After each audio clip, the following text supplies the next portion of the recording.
Hey guys, and welcome to a brand new video. Today we're going to be going over everything that you need to know before playing Pokemon Legends EA on the 16th of October. If this video helps you out, make sure to drop a like, subscribe if you're brand new, and let's get into the video. So, starting things off, one of the best things to do to prepare for Pokemon Legends EA is to have a good idea of what team you want to build. Now, on the screen right now, there is a graphic with every single Pokemon that's going to be in Pokemon Legends EA. The Pokemon with the green background have been confirmed via trailers. The Pokemon with the blue backgrounds have been confirmed via leaks. The orange and the purple backgrounds, though, are either in the DLC or leakers just are not sure if they're going to be in the game or not. So you have a good understanding of all the Pokemon that are going to be in the game. There's a handful of Kanto, Johto, Hoenn, Sinnoh, Unova, and then of course all the Kalos Pokemon as well. So you want to look at this graphic and then kind of have a good idea and decide what team you're going to go into Pokemon Legends EA with. Now, a lot of people might want to only use new Mega Evolutions like myself, so that means that you'd go for Pokemon like Dratini, who gets a new Mega Evolution in Mega Dragonite. Maybe you'd go for some of the Kalos starters. I know that their Mega Evolutions are locked behind this ranked battle event thing, but at the same time, they are still getting new Mega Evolutions. Maybe you want to go for something like Hawlucha, who gets a new Mega Evolution, or Malamar. You get the idea. So maybe you want to use those new Mega Evolutions instead of Mega Evolutions you've probably already used a lot in the past, such as Mega Pinsir or Mega Gyarados or something like that. So yeah, this is the full Pokedex. Take a look at it, save the image, and decide what team you're going to go into Pokemon Legends EA with. Coming up next, one of the main things that you need to do before playing Pokemon Legends EA is familiarize yourself with the brand new battle system. So Pokemon Legends EA marks a historic turning point for the series. So for the first time ever, battles will take place in real time. There is no more alternating turns. It's all about continuous action, movement, and attacks with variable timing. So this system radically changes how we are used to Pokemon battles playing out, both against wild Pokemon and in multiplayer modes. So the main mechanics of this is that there are free movement and positioning. So during battle, both the player and their Pokemon can move freely within the arena. They can dodge attacks, they can get out of danger zones, and they can also flank opponents. As well as that, moves now have cooldowns. So moves cannot be used repeatedly every turn. So after activation, each has a cooldown period before it can be used again.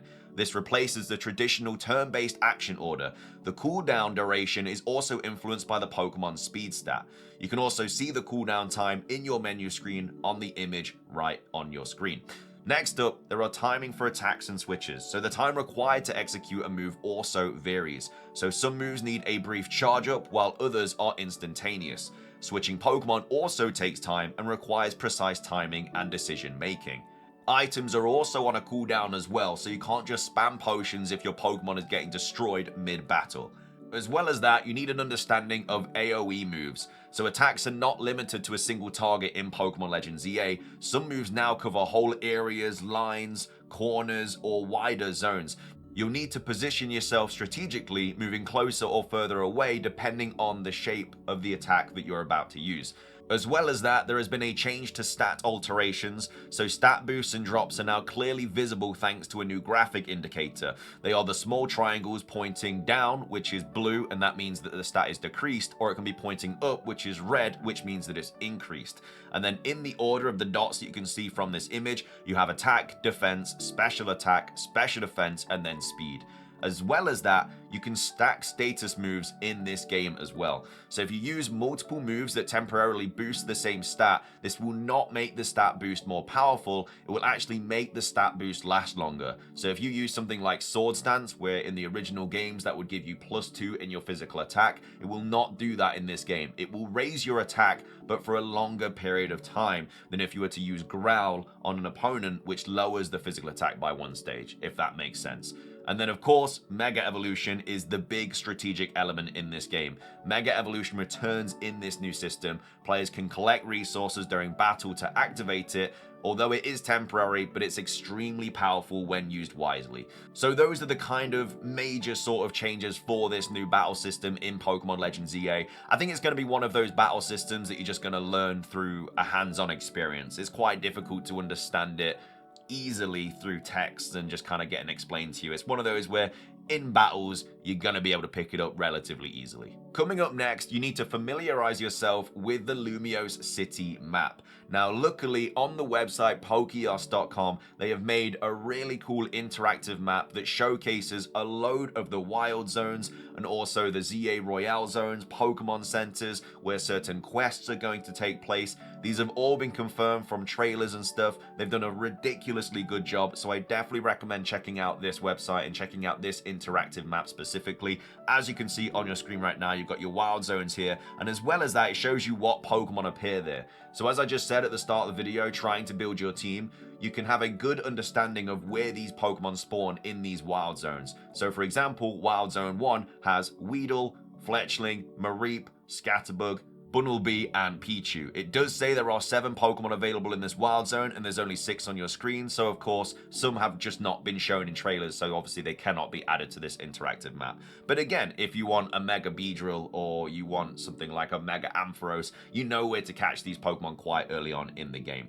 And this again shows you where these wild zones are. So Wild Zone 1 is down here, Wild Zone 2 is here, Wild Zone 3 is all the way up here, Wild Zone 4, 5, you get the idea. You also have the Z8 Royale zones as well, and that also shows you the kind of trainers that you're going to be fighting here as well. So for example, in this battle zone, you have a trainer which has a Vivillon level 21. This one down here will have a trainer that's rank Z with a level 6 Bellsprout. It'll have a trainer with a level 6 Bunnelby and a level 6 Fletchling. There'll be a trainer here with a level 6 Weedle. You get the idea. So you can really just familiarize yourself with this map and know where to go straight off the bat. You also know where all the Pokemon centers are as well with these icons, and even the missions as well. Like this interactive map even has the missions. So if I go down, it says Mission 1, get your travel bag back. Mission 2, escape from the battle zone. Mission 3, a new life in Lumiose City. Mission 4, battling in the ZA Royale. And it shows you where these missions take place as well. So obviously we've got one here. Mission 1, get your travel bag back.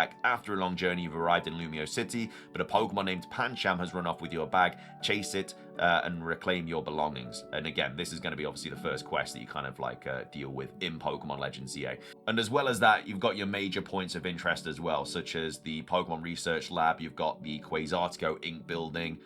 Over here, you have the Hotel Z. So again, you'll know where to go straight off the bat. Definitely recommend taking a look at this map and familiarizing yourself with where to go. Finishing things off, another thing that you need to know before Pokemon Legends ZA is to remember to redeem your free Ralts and Gardevoir. This is not a pre-order bonus, this is an early purchase bonus. So about an hour into the game, you can access online and you'll be able to redeem a free Ralts which will have a Gardevoir. All you have to do is go to the Get Via Internet feature of the mystery gift function and redeem it before the 28th of February 2026. But this is a free Mega Gardevoir that you can have in your team straight away. I think it's definitely recommend doing it straight off the bat, especially because if you don't do it, you might forget about it. There's other things as well that you can redeem about an hour into the game, such as the luxurious Pokeball set. But you'll get a set of 12 Pokeballs in 4 varieties for catching Pokemon, available with, like I say, specific purchases by the 28th of February 2026.